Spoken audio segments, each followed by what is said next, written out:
What's up, design family, and welcome to another episode of FittDesign TV.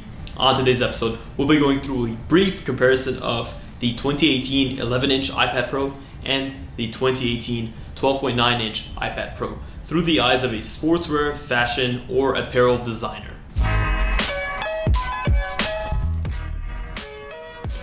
Welcome to FittDesign TV. On this channel, we'll explore what it takes to make it as an activewear fashion brand, whilst providing tips, tricks, and actionable steps towards starting your own product line. Whether you're an entrepreneur looking to start your own brand, or just someone interested in fitness fashion, there's something for you here. The iPad Pros that came out in 2018 were a major redesign and a major step for iPads in the right direction, especially in the eyes of professionals. I'm sure you guys have seen videos comparing the 11-inch and the 12.9-inch iPad Pros because they are so similar at their core.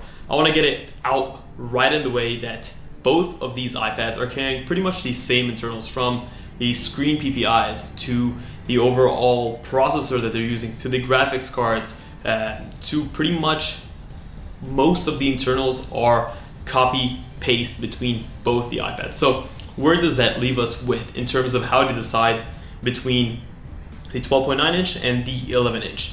As a fashion sportswear designer, it's easy to get caught up in the fact that one is bigger than the other, therefore one is better than the other. But the story is a bit more complicated than that.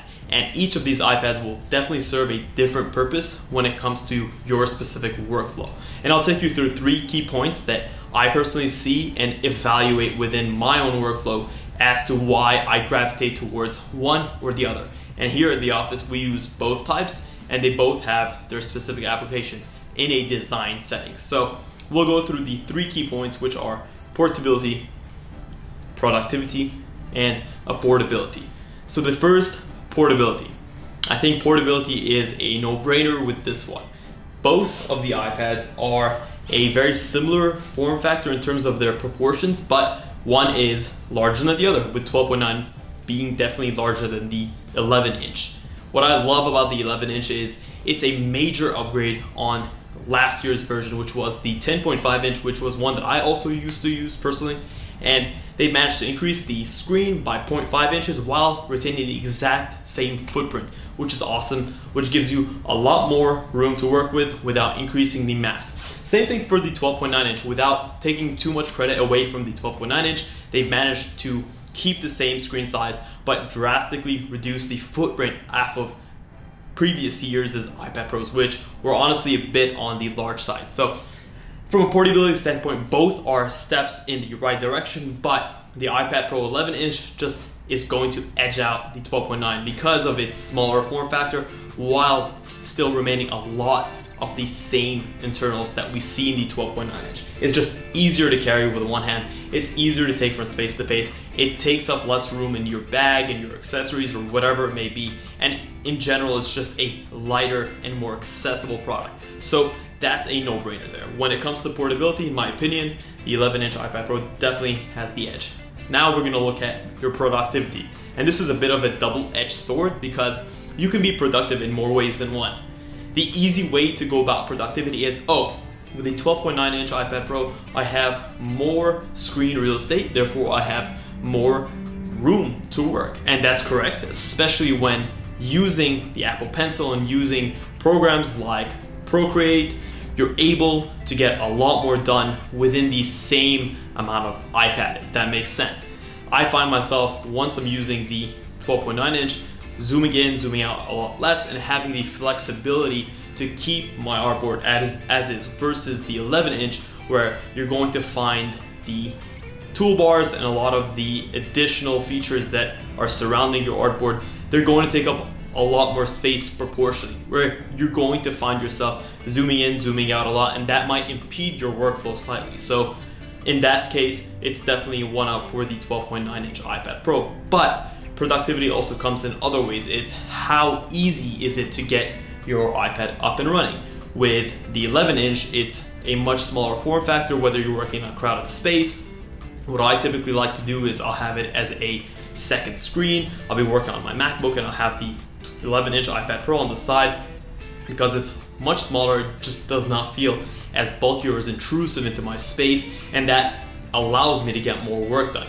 But there's also another side to productivity in that with the 12.9 inch, and especially with the update that's coming to the iPads in September with iPad OS, you're going to be able to use your iPad as a second screen, which we already do using an app called Duet Display, but you will be able to use your iPad right out the box as a second screen. So having that extra real estate is really going to come in handy when you extend your desktop or you mirror your desktop. So for sure, with productivity, you're going to have a better time using the 12.9 inch iPad Pro. You're just going to have more room to work with. And the third thing, and this is something that any small business owner, freelancer is going to come into contact with, is cost. What am I spending for the amount of value I'm receiving? And because these iPads are so similar in their internals and their capabilities, a lot of people find themselves comparing and thinking to themselves, do I really need that extra 1.5 inches of space? Sometimes it depends on your specific workflow. You have to look at here the 80-20 rule. So 80% of the effort, 20% of the effort brings in 80% of the results. So don't catch yourself spending a tremendous amount extra worth of cash because of 1 or 2 extra features that you find that you might have needed in the 12.9 inch. Sometimes being able to just get what you need done with the 11 inch and have it serve your purposes is going to save you a lot of money without upgrading to that 12.9 inch model. At the same time, the accessories are more expensive for the 12.9 inch model, so there are more accessories and more expenses that you're going to incur.